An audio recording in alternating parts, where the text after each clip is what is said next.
Welcome back to Podiatry Marketing. I'm your host, Jim McDannald, joined always by my trusty and sharp-witted co-host, Tyson Franklin. Tyson, how's it going today? I am fantastic, Big Jim. How are you doing? And your name, Big Jim, is becoming known. Yeah. It's when all 5'9" of me walks into a room one of these days and we have a workshop or some event together, people are going to be very disappointed. Yeah, I've gotten a few messages about Big Jim. So it's been definitely something I wasn't quite ready for, but it's definitely appreciated. Embrace it. So I say, just embrace positive things that happen to you.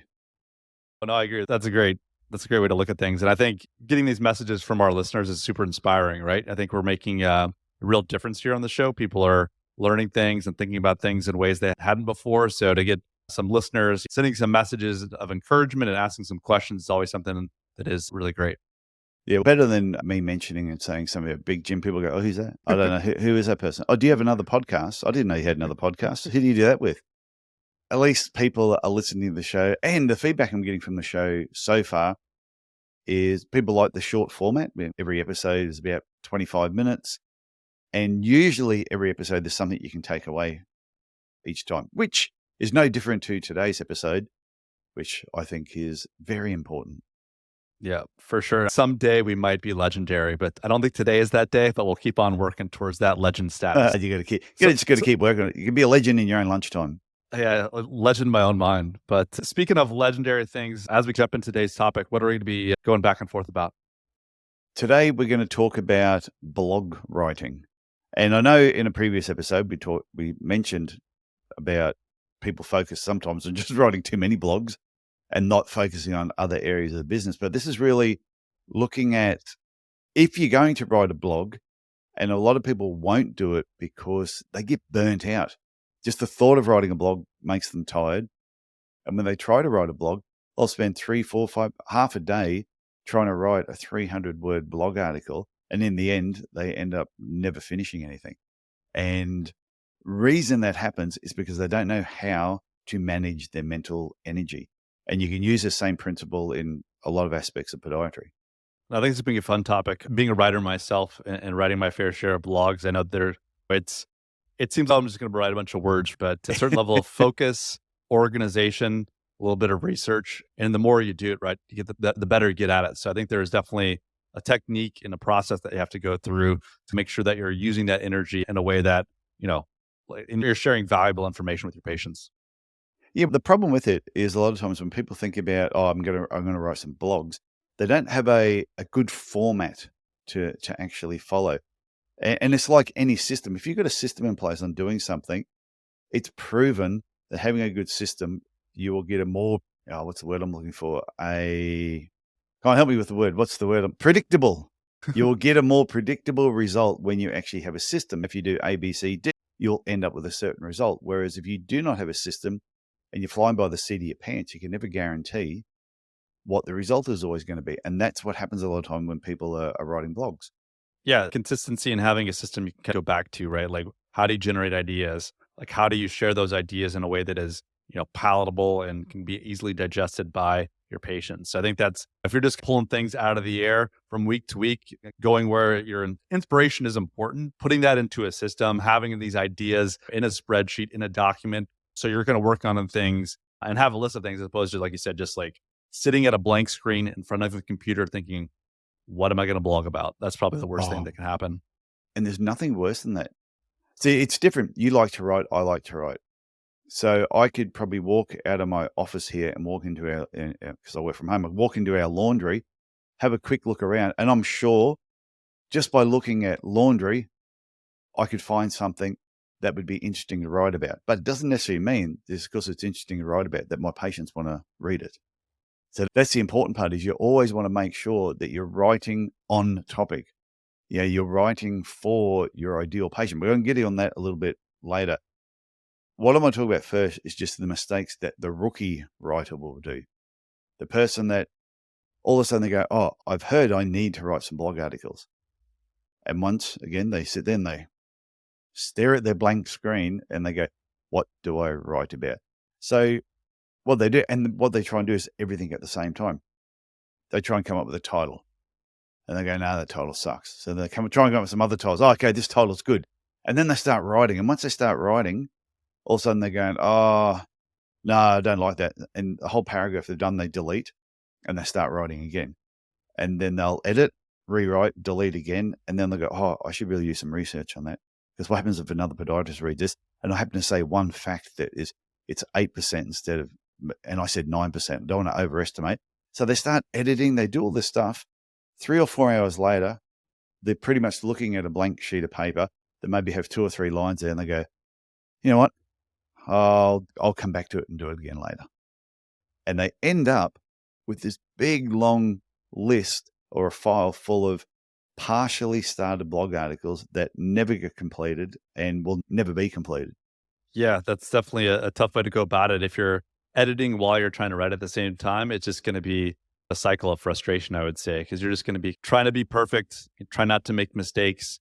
And when you do that and try to write and edit at the same time, you're just going to multiply the amount of time it takes to start making progress on these different articles.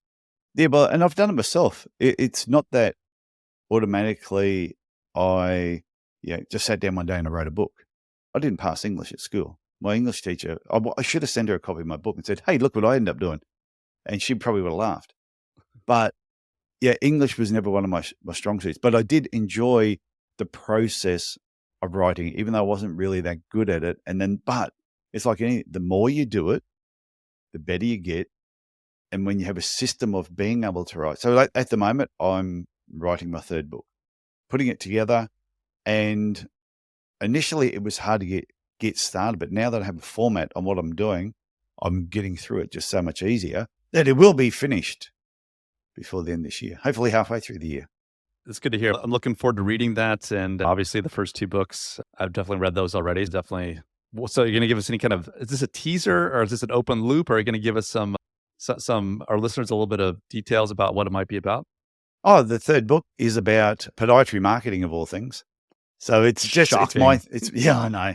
It's my take on podiatry marketing, and it's all based on probably over the last 4 years, I was doing some podiatry marketing workshops, similar to what we may be doing in October. What we will be doing in October, similar to what we will be doing in October. But on these podiatry workshops, when I've done them, I created this format of how I explained marketing over that day. And it's just my thinking and my take on a few things. So I thought, this would be great to put in a book. So I've really taken a 1-day workshop and formulated it down to a book. That's the plan. But what I write in the book is different to what you and I would be presenting together in October. Very cool. Very cool. Looking forward to it. Hopefully, I don't know, maybe a free copy or 2 will definitely be appreciated. I'll bring you one over. I'll give you a free copy. And anyone that comes to the workshop will get a free copy as well. Very cool. And even if they already have a copy, by the time the workshop comes around, they might go, oh, I can't wait till the workshop. I want to get a copy beforehand. They'll get a bonus copy. That sounds great. Looking forward to that. So we should get it. So back to what we were talking about with the writing blog articles. There's 3 things. There's three parts to doing it. One is you need to put space between your activities. So like I said before, the rookie tries to do everything at the same time. And because they try and do it at the same time, they get all muddled up, confused, burn up a lot of mental energy. And everything I'm about to explain is about reserving mental energy. So you're not burning yourself out. Because I actually believe you only have a certain amount of mental calories per day. And if you burn them up, and that's why some people get to the end of the day and they'll go, oh, I'm mentally exhausted because they've chewed up the mental calories. But if you know how to manage your energy and your mental calories, you can get a lot more done because you've got it planned out. So first thing is putting space between your activities. The second thing is to use a timer when you're actually writing. And I'm going to talk about each of these in a bit more detail. And the third thing is never research while you're actually doing your writing. Even when I wrote my previous books and the one I'm doing now, is while I'm writing, yes, all of a sudden I'm going, oh, I should go and check those facts. So I'll put it in brackets and go, expand upon or check facts. And I put it in there and I just move on to the next thing. Because if I stop there and go and waste time checking on facts, sometimes it can take an hour, 2 hours to really dig into something to make sure you're explaining something the right way. So I'm better to just keep writing, come back to that later, because when I come back and do it later, I may not need to even check the facts. I might go, you know what, the facts aren't really important. They are. Depends what you're talking about, I suppose. But in that's that making moment, sense. though, right? In that moment when you're trying to get in the writer's flow, you're trying to kind of get some words on the page, taking that time to research it, even though the facts are important, in that moment, you should be focused on your writing and then going to research and do that fact checking later on. Yeah. It's not important right now. What's important now is to keep your flow going. So when I talk about the first thing, putting space between your activities, the first thing is coming up with a few ideas. What is it you're going to write about? So come up with some headlines, and you might be, say, day one. You'll go, all I'm going to do today in between my patients is come up with a couple of headlines. So you do that in day one and don't do anything else. Once you've come up with your headlines, is then move on with something else that you're doing. Don't continue writing. But then in day two, you might look at each of those headlines, and you might pick one. You go, okay, now under the headline, come up with 4 to 6 subtopics or just dot points that you would like to discuss, and then move away from it. Don't come back to it. Day one, you did the headline. Day two, you've got a couple of dot points. Now you've gone back on and you're seeing your patients. Both of those tasks could take a couple of minutes in between patients with a little bit of downtime. Then day three is look at each of those subtopics that you put there, or those dot points, and just write, I don't know, maybe 40 or 50 words. Don't try and go crazy about it. So if you've got 6 dot points and you write 50 words for each dot point, that's 300 words. That's enough. You don't need to be writing too much more than that. Then day 4 is go back, look at what you wrote, and just finish each paragraph, because you might have written a few things down there that you've gone, oh yeah, that was good. And then you write another 50 words. Oh, and then you write another 50 words. Go back and just finish off anything that you want to add to it. So you might find if you had 4 dot points, it'll be somewhere between 250 words by the time you finish. If you had 6, it'll probably be 275 to maybe 350 by the time you're done. At this point, you're still not doing any editing. This is really just putting the information on paper. And then on day 5, you reread your article, you edit it, and you're done. And that's pretty much it. If you can just break up your writing process over a 5-day period, but what you realize is what you're doing on day 5, you might be coming up with a new headline.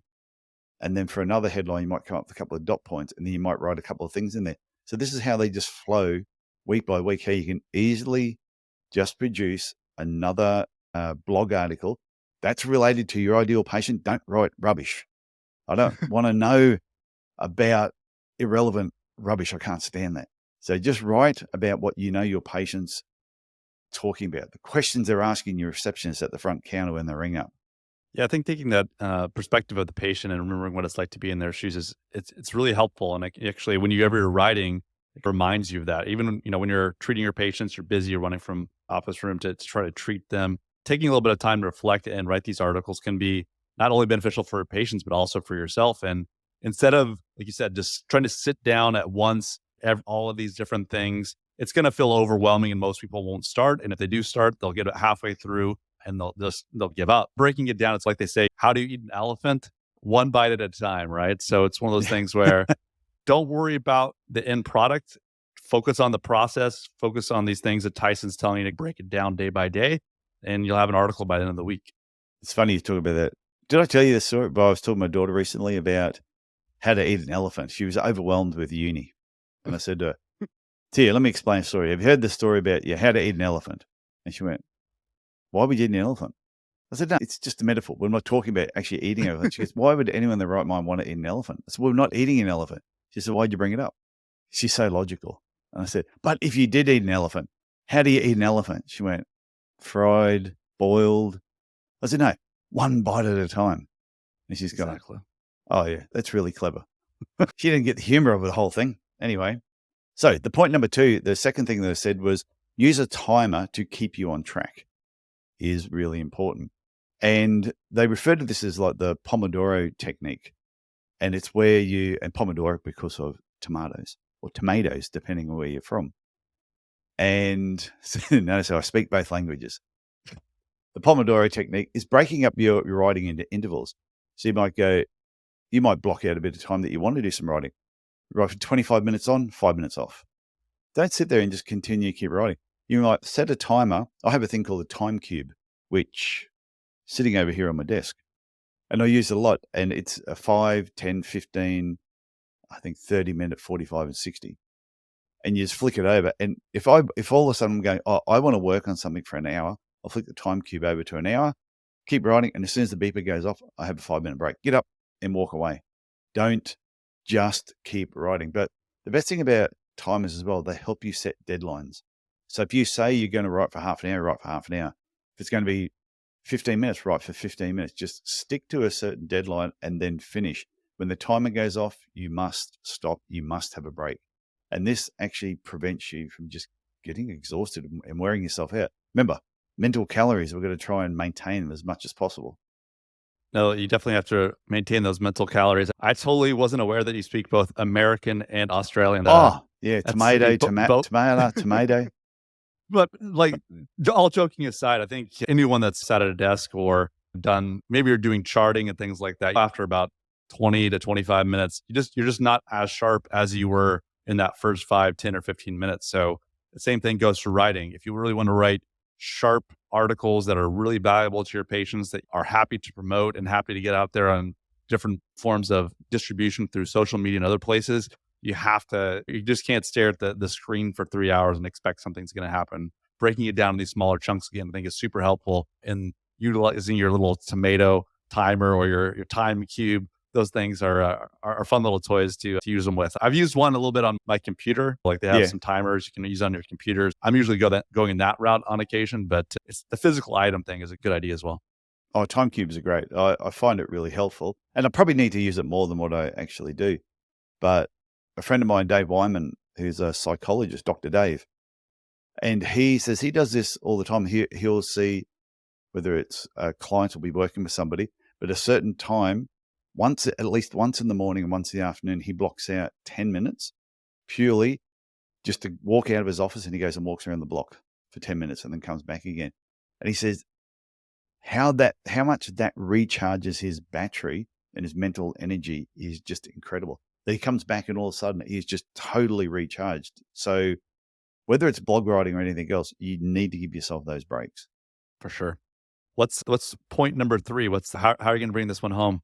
The point number 3 was about never research while you're actually writing. This is the fastest way mentally chew up all your mental calories, because while you're researching, you can't do writing. And research sometimes can take a lot of time, depending on what the topic is. If you're writing a blog article for your patients, I don't think it really takes a lot of research. Majority, if not 99% of what you're writing should already be up here in your head, or you probably shouldn't be writing about it. But if you just want to check a couple of facts, it shouldn't really take too long. But if you're writing articles for, say, other podiatrists, or you're going to be getting ready for a conference, or you're writing it for an association or a podiatry magazine, you probably need to do a little bit more research. If you're going to make a statement or say something, you want to check your facts. So it's just important to remember that it does take time to do research. So you're better to go to your schedule and block out a certain amount of time that this is my research time. And don't use your research time to write. Use your research time to research. And then when you're done, block it out. And next time you got to write, you go to your research and then you use your research. I think that's the funny thing about the internet and our computers these days, right? I think you and I were both around where you could only have one browser tab. Back in the olden days, maybe some of the younger people on this podcast listening right now will chuckle and laugh, but it used to be the internet was so slow that you only could have one browser and it would take forever for images and those kind of things to come up. This kind of task switching wouldn't be as much of it. If you're typing your computer, not going to be going through the library, running to grab a book, coming back, typing again, running to go grab a book. Like that didn't happen back in the day because of computers were so slow. But now you can have 40 browser tabs open. You can have Twitter open. You can have your Apple Music. You can have your sports scores all going on while you're writing. So I think not only do you not need to research while you're writing, but you should try to eliminate a lot of distractions. Maybe it's turning off, if you're on call and stuff, you don't want to turn off your phone, but find the maximal ways to eliminate distractions so you can really focus on the task at hand. Yeah. And that's why when you're doing research, you need the internet because you're going to be diving into things and you're flicking between tabs.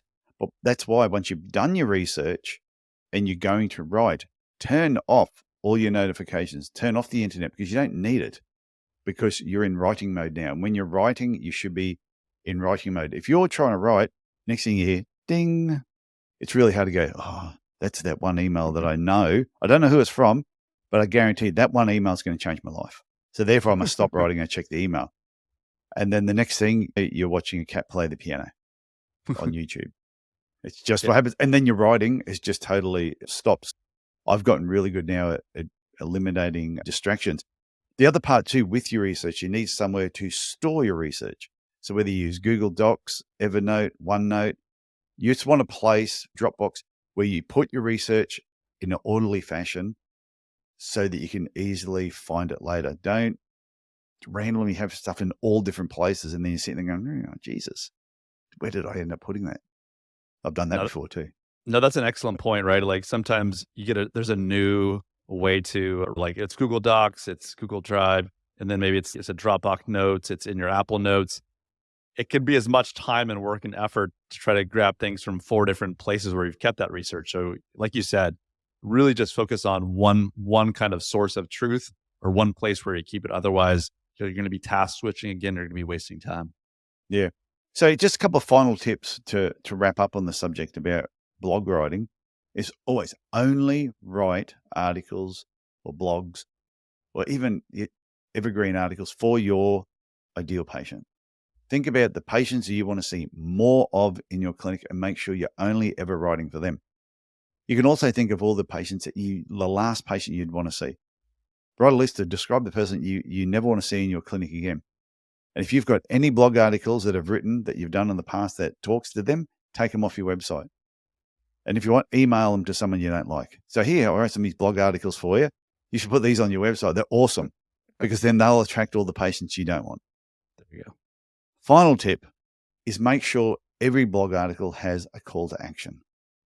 There's no point writing it if you're not going to direct and tell the person reading it what you want them to do next. That people love being directed on what to do. It just in life in general, like if I walked into anywhere, I would rather have somebody there go, hey, Tyson, you can enter through this way here. Go down those steps there, turn to your left, there's your seat. I'd much rather that than have to walk into an auditorium and go, bloody hell, where's my seat? I can't find it. I know if I keep looking, I'll find it eventually. It's no different when you're writing a blog article. Be that person who's showing the person to the seat, where they're going to sit next or what they need to do next. So at the end of the article, if it's about heel pain, they're reading it for a reason. So when they read that article, what do you want them to do as soon as they finish reading it? Do they want you to call them? Do you want to do an online appointment? Do you want them to download some information? Just be really clear with what you want them to do and how they can do it. I think that's great advice. You definitely have to, whether it's make an appointment or learn more about the services we provide, there's different types of call to actions. And I think that's really important. Like you said, people they've come to you for not only for information, but sometimes guidance. And if you can help lead them in that right direction, they'll be very thankful that you did so. So I have covered everything I wanted to say on this topic, Jim. So if you've got anything else to add, I'm done.